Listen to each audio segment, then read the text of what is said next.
Itu ini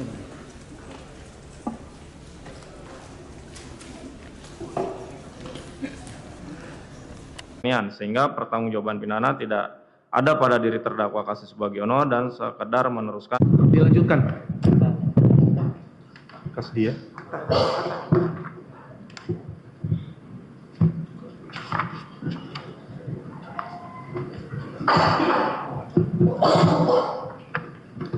Baik, terima kasih Yang Mulia. Dilanjutkan. Komisi Pemberantasan Korupsi Republik Indonesia untuk Keadilan.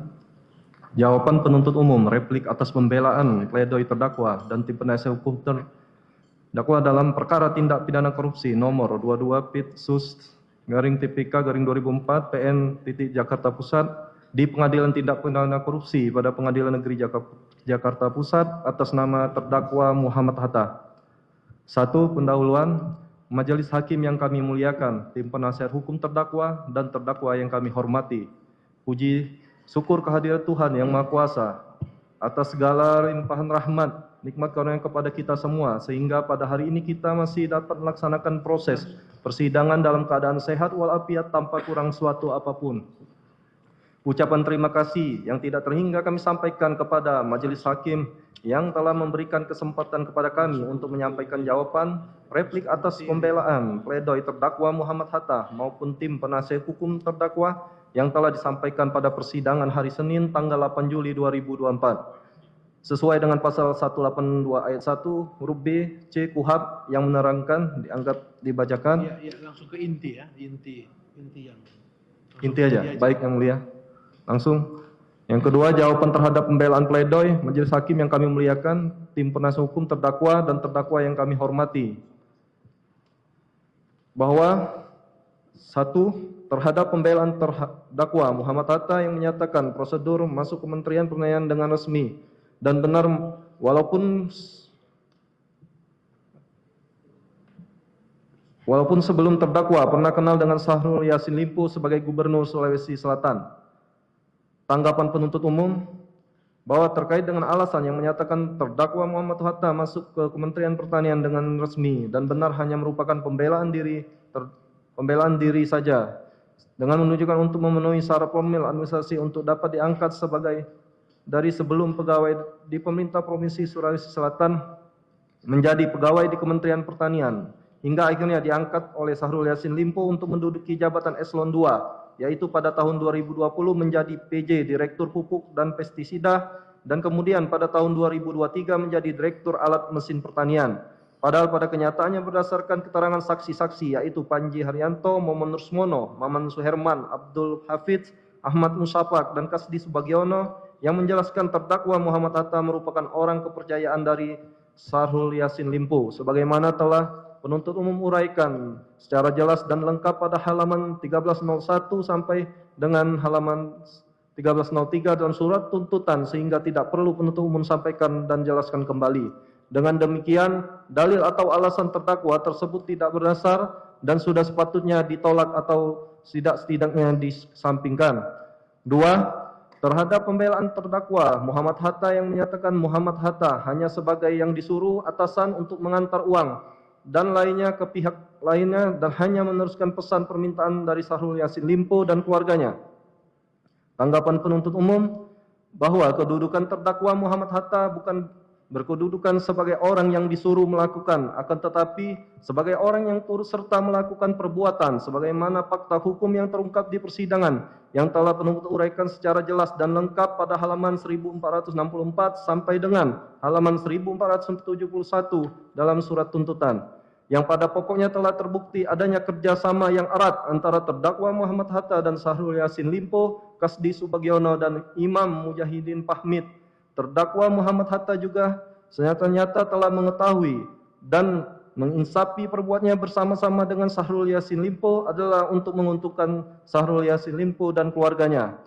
Bahwa perbuatan terdakwa Muhammad Hatta sebagai orang kepercayaan Syahrul Yassin Limpo untuk memenuhi semua permintaan Syahrul Yassin Limpo dan keluarganya sebagaimana fakta hukum yang terungkap di persidangan dan bukti percakapan chat WhatsApp Ahmad Musapak yang menggunakan nomor HP 085347258451 dengan Muhammad Hatta yang menggunakan nomor HP 081141991111 dengan aplikasi WhatsApp yang telah ditunjukkan di persidangan yang termuat lengkap dalam surat tuntutan pidana yang salah satunya sebagai berikut.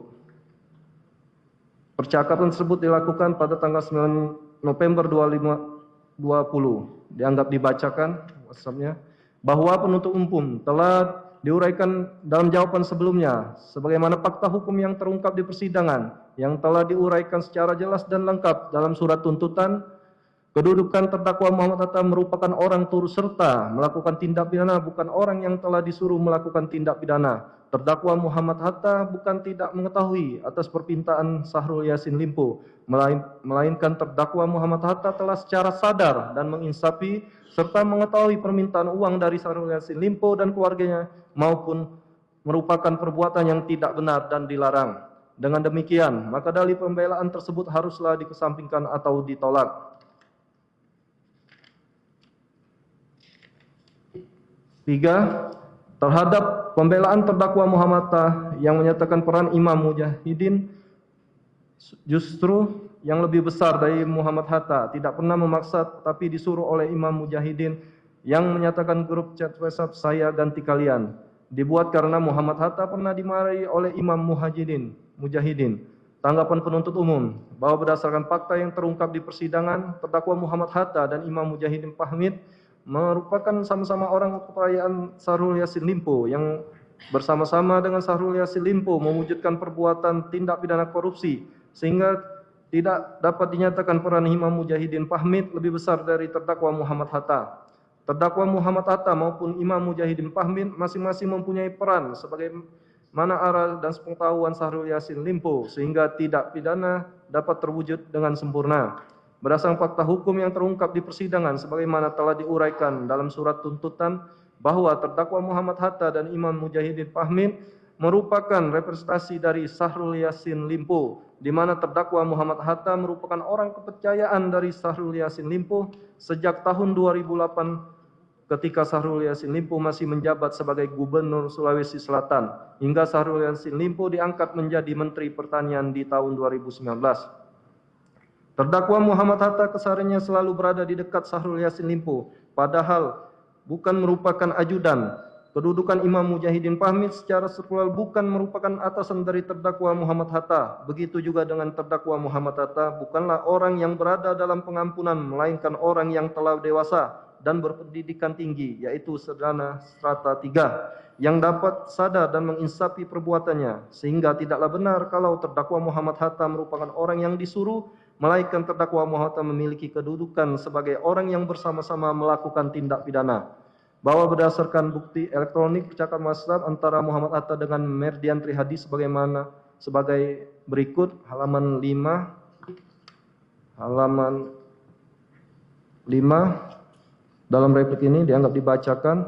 Selanjutnya, bahwa terhadap pembelaan terdakwa Muhammad Hatta yang menyatakan terdapat grup WhatsApp saya ganti kalian justru menunjukkan bahwa memang ada ancaman-ancaman pencopotan jabatan atau pergantian jabatan adalah hal yang sudah menjadi rahasia umum di Kementerian RI apabila bawahan tidak mau mengikuti perintah atasan yaitu Syahrul Yassin Limpo yang disampaikan melalui Imam Mujahidin Fahmi, meskipun perintah tersebut adalah perintah yang bersifat melawan hukum. Hal ini juga diakui oleh terdakwa Muhammad Hatta bahwa nama grup WhatsApp saya ganti kalian dilakukan setelah terdakwa Muhammad Hatta dimarahi oleh Imam Mujahidin Fahmi yang merupakan representasi orang kepercayaan Syahrul Yassin Limpo dan sebagai orang kepercayaan Syahrul Yassin Limpo untuk meneruskan dan melaksanakan perintah dan permintaan Syahrul Yassin Limpo. Bahwa berdasarkan bukti elektronik berupa percakapan grup WhatsApp dengan nama saya ganti kalian di halaman 6 dianggap dibacakan. Dengan demikian, maka dalil pembelaan tersebut haruslah dikesampingkan atau ditolak. Dilanjutkan.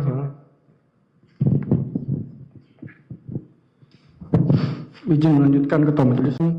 Dana tidak digunakan dan tidak akan menerima uang 1 miliar dari Arif Sofyan yang terima merupakan dari Rarasati.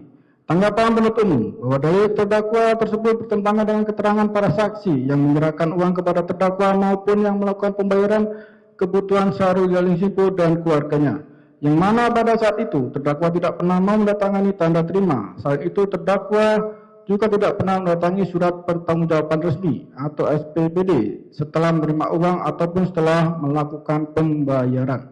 Bahwa berdasarkan pengalaman terdakwa sebagai pegawai negeri, apalagi terdakwa pernah menjadi kepala biro umum, pasti mengetahui pengelolaan keuangan dan administrasi yang baik. Apabila terdakwa dana tersebut adalah dana yang resmi, seharusnya terdakwa mendatangi SPPD sebagai bentuk pertanggungjawaban atau setidaknya mau mendatangani tanda terima. Namun kenyataannya terdakwa sendiri dalam persidangan mengaku tidak pernah mendatangani apapun pada saat menerima uang maupun saat melakukan pembayaran. Sehingga dapat disimpulkan bahwa terdakwa mengetahui uang tersebut adalah uang non-budgeter yang berasal dari sharing eselon para pejabat Kementan RI. Berupa penerimaan uang dan pembayaran untuk kepentingan pribadi Syahrul Yassin Limpo dan keluarganya. Akan tetapi, pembelaan terdakwa Muhammad Hatta hanyalah dinyatakan sebagai sekedar menjalankan perintah atasan, yaitu Syahrul Yassin Limpo dan Kasti Subagiono, dengan tujuan untuk melepaskan diri terdakwa Muhammad Hatta dari kesalahan dan bertanggung jawab pidana atas perbuatannya. Semua dalil dan alasan pembelaan terdakwa Muhammad Hatta tersebut tidak sesuai dengan fakta hukum di persidangan dan bukanlah termasuk sebagai alasan penghapusan pertanggungjawaban pidana terhadap terdakwa, baik itu alasan pemaaf maupun alasan pembenar. Bahwa oleh karena ini kami penuntut umum bersikap tetap pada tuntutan pidana yang telah dibacakan pada tanggal 28 Juni 2024 dan nota pembelaan terdakwa dan penasihat hukumnya harus dinyatakan ditolak atau setidak-tidaknya dikesampingkan. Selanjutnya, kami penuntut umum memohon kepada majelis yang mulia majelis hakim yang memeriksa dan mengadili perkara ini untuk menjatuhkan tuntutan sebagaimana surat tuntutan pidana penuntut umum yang telah dibacakan pada hari Jumat tanggal 28 Juni 2024. Demikian jawaban atau replik penuntut umum yang merupakan satu kesatuan dengan surat tuntutan pidana.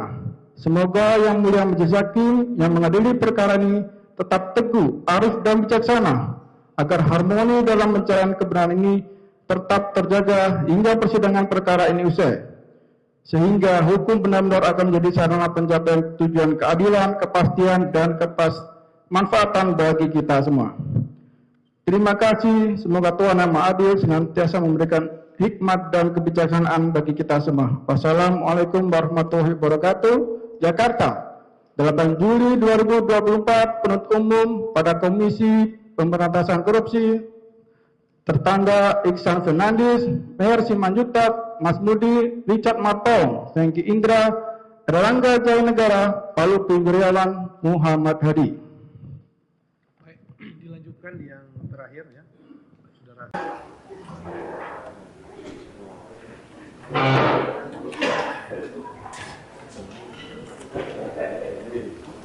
Sehingga pertanggungjawaban pidana tidak ada pada diri terdakwa Kasti Subagiono dan sekedar meneruskan